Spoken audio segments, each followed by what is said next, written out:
Hi, everyone. My name is Michelle Oldham, and I am joined today by Ken Erke. Ken, thank you so much for taking time out to speak to me today. I appreciate it. Thanks for having me. Of course. So today we're talking about branding for a higher purpose. And Ken, I know that you've worked on many different campaigns and many different brands across your career. Let's kick off with tell me what really inspires you about brands that have a higher purpose.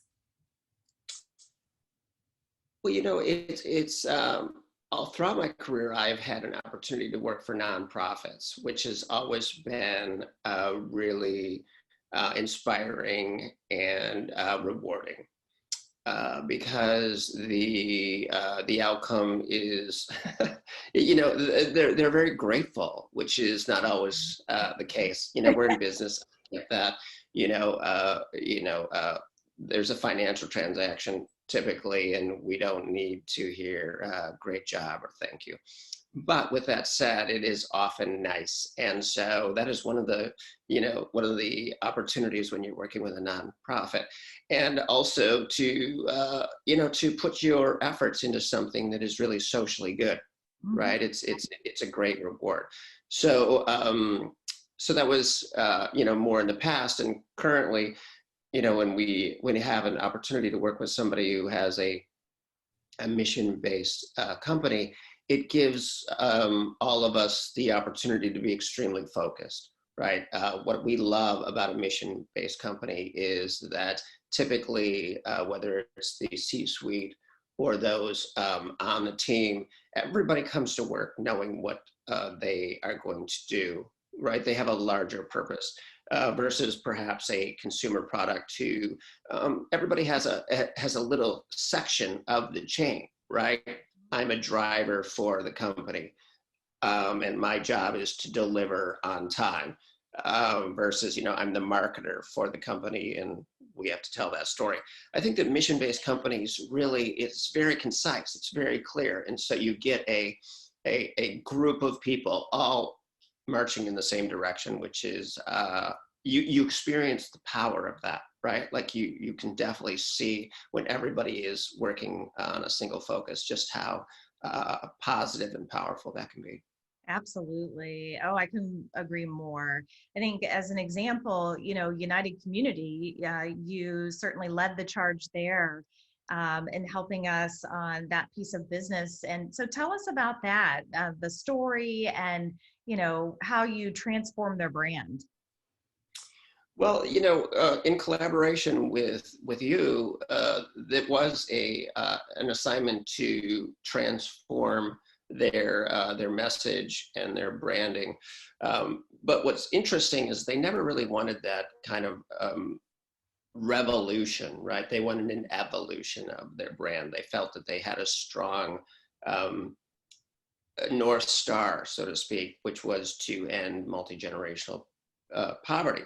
But with that said, the name was United Community Ministries, and they said that they were no longer necessarily taking part in that ministries Mhm. aspect, right? And so they wanted to have a new name, they wanted to have a new look, and and we were collectively charged with that.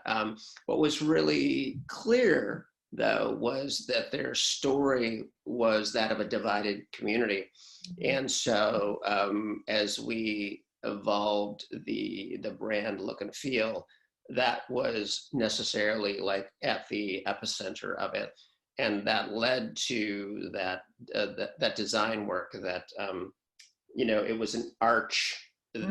that bridged United and Community, and furthermore it arched off of the I in United and landed in the I of Community to emphasize that it was the individuals Mhm. on both sides of that bridge that had the power to help us with our mission. Right, right. Yeah, absolutely. And you did a phenomenal job on that. So thank you so much. Um, so let's talk about, I mean, obviously we're living in, the pandemic times here. What do you think that uh, brands should, I guess, work towards post-pandemic, especially when you're speaking about larger societal issues? What would be your advice, I guess? Well, I think the thing that we're noticing more and more is the economic power of brands to Absolutely. change socially, right? So I think that that's really interesting.